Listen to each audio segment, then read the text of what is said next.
Welcome to CarePod, a safe place to educate, inspire, and renew the caregiver. Listen in with our host, Dr. Kiplee Bell, as she interviews different experts along the caregiving journey.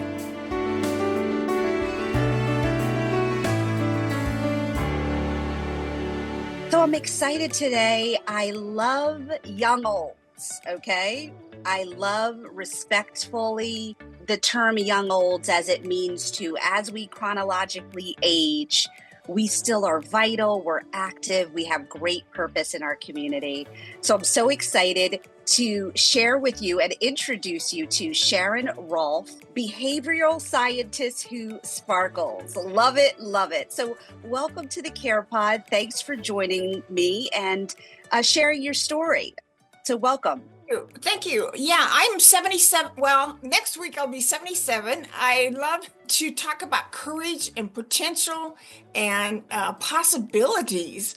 As a teenager, what's my potential? You know, kind of looking around, and my whole career, I enjoyed helping people with their resumes because sometimes we're too close to our own skin to be objective. So anyway, I like to bring out the best in people, and so let's go from there. I love that. I love that because, you know, currently I'm in a position to share with you personally where my Aunt Genevieve is 96 years old. Okay. She widowed when she widowed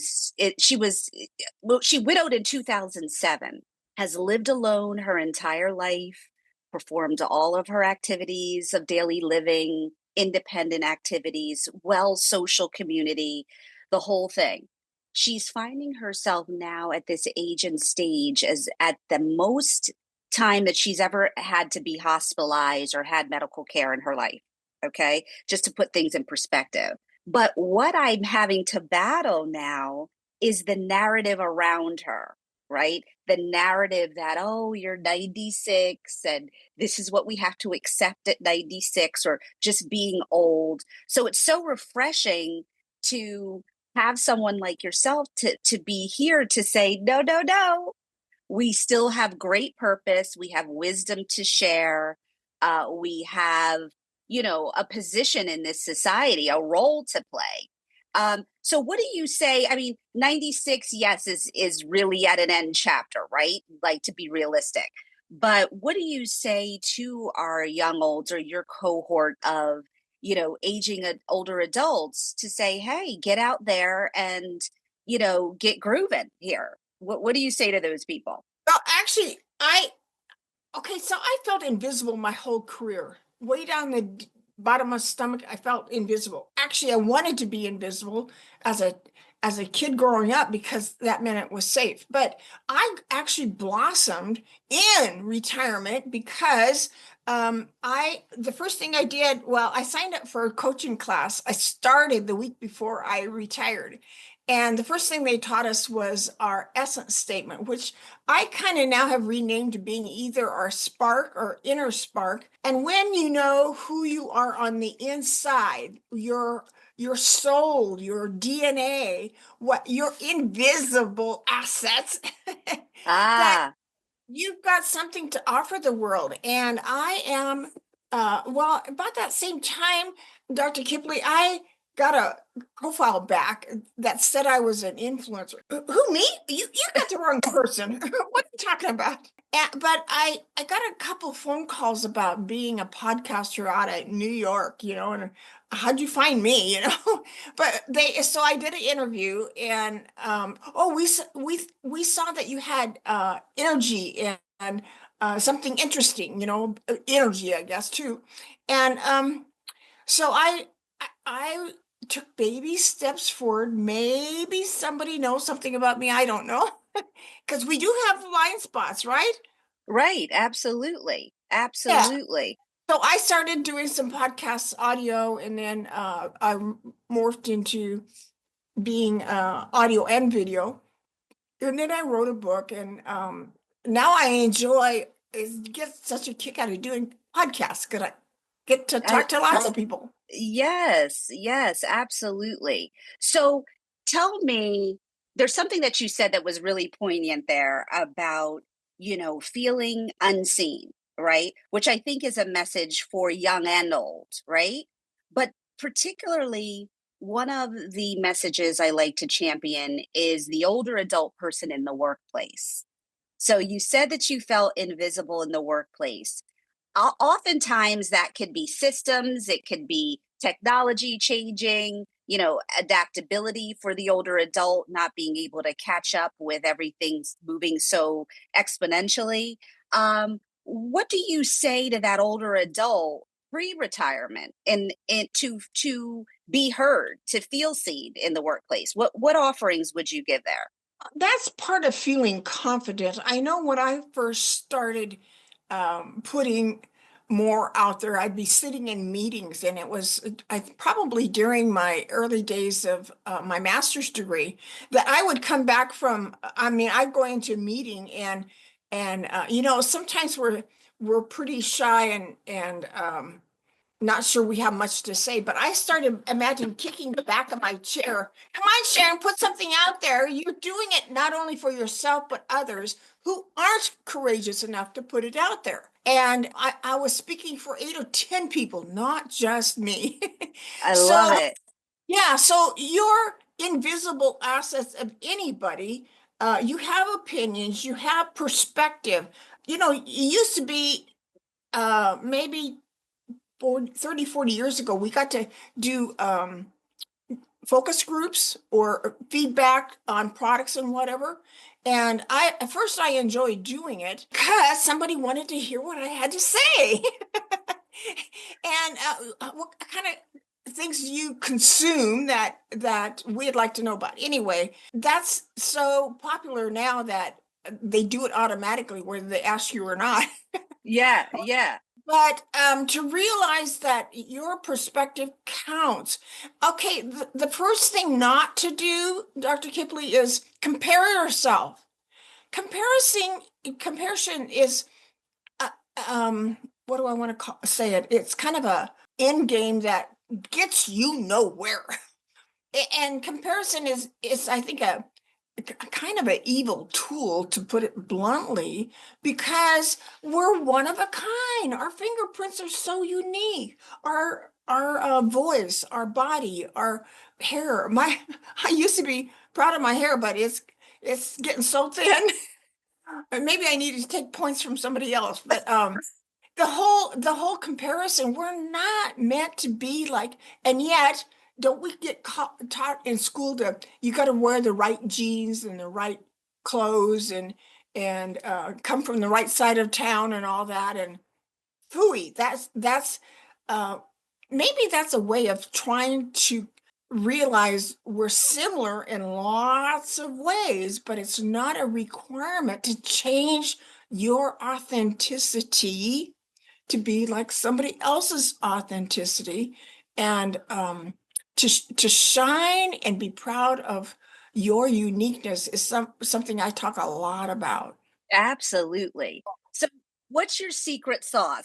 What's the secret sauce to your sparkle?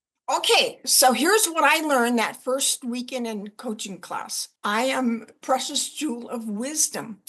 I am colorful collaborator, motivator, and learner. I am tranquil, authentic, and pure inspirer. I light fires. Love it. You're lighting my fire right now. I love it. I love it. I love it. So tell me about your work. Tell me about your day to day. Love it. Discover and ignite your inner spark. Love it. Love it. Love it. Love it. So tell me about your daily work. You speak to groups, to individual, consultations. Tell me about it.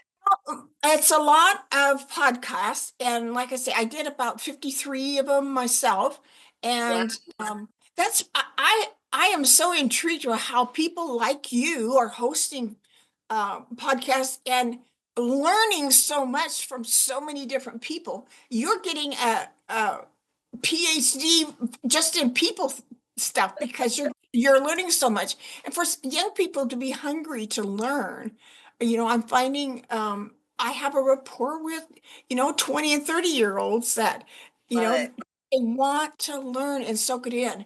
And it's all free if we keep our eyes open and listen. We're not always willing to listen.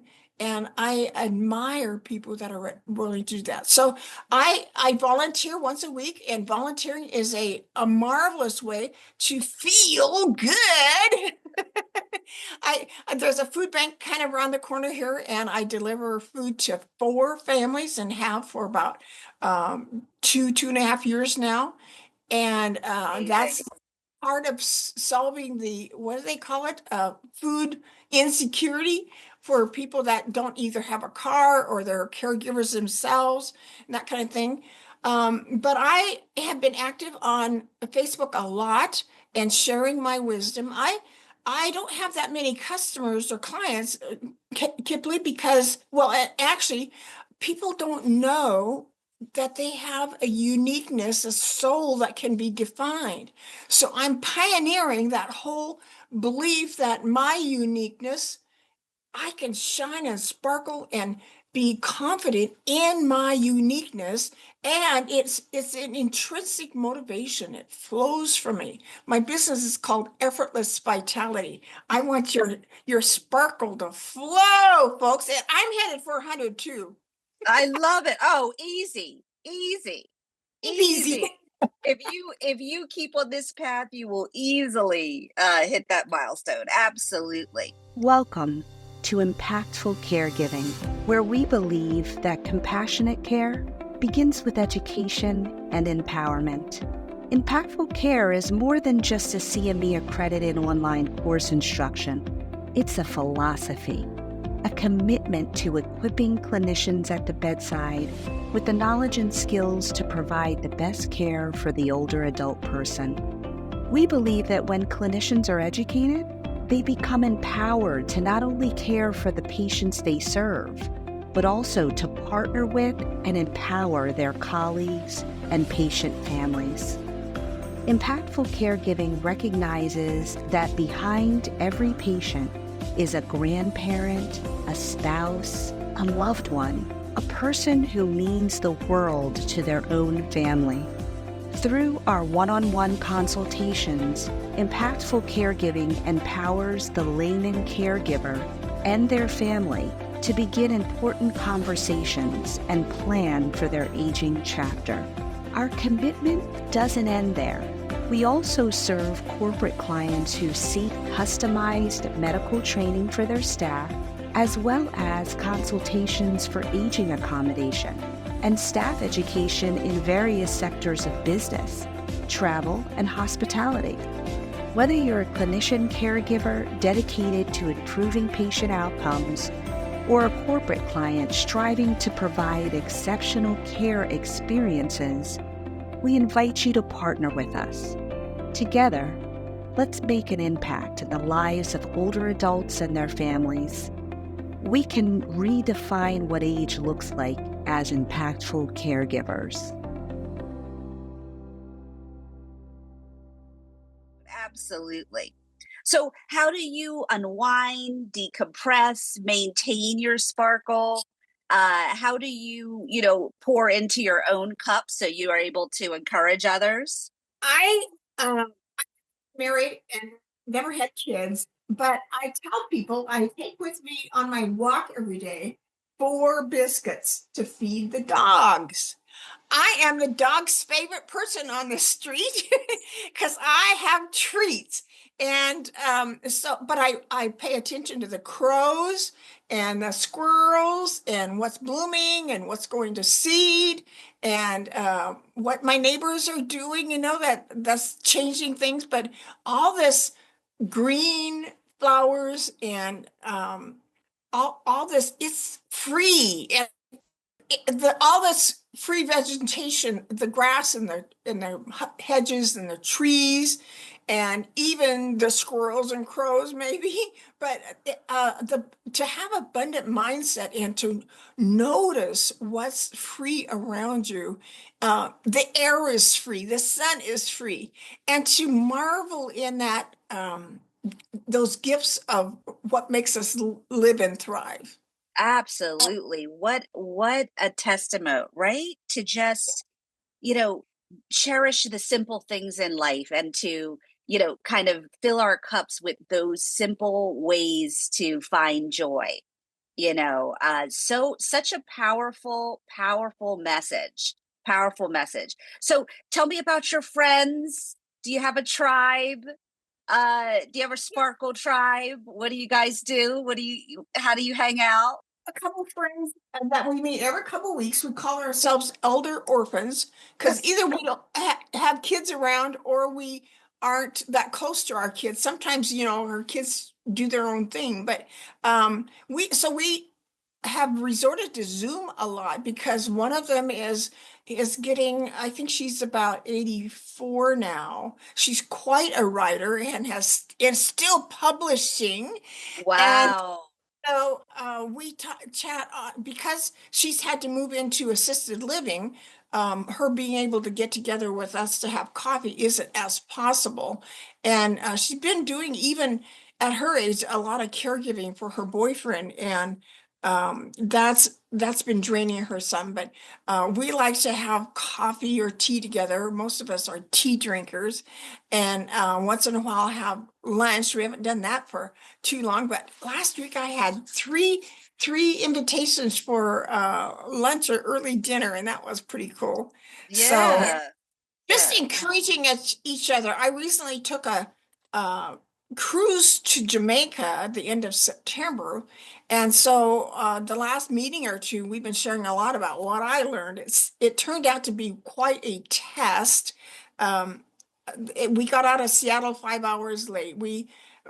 I missed the whole first day of the training. It was a speaker's cruise, and Oh, wow. I felt really bummed out that I missed that first day. But I came back and just said, okay, I'm gonna process it in my mind as a test. It's just a test.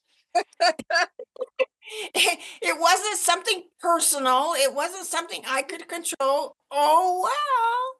That's a I'm marvelous. telling you, that's my test. I am really working on that one. I can help you out if you're in cardiac arrest, but boy, when that printer doesn't work, that ink is out. That puts me over the edge. I had to replace my computer, and boy, that was a test too. Yes, I just gotta breathe, right? To breathe through it all and take one day at a time. Really pleased with myself during the trip. I did not get jerked out of my good senses. I just let it go, because the oh well comment response to trouble or bumpy roads or whatever lets go of any anxiety. And I'm a strong believer in mental strength. I control my mind, and as long as I am not getting bent out of shape, I'm good for you, Sharon. Good for you. Yeah. Boy, you're dropping pearls. I love it. Tell me about your book. You said you wrote a book. Tell me about it. Yeah, share with our audience. I include in my book, so Fresh Courage in Retirement, Finding Purpose, Essence, and Fulfillment.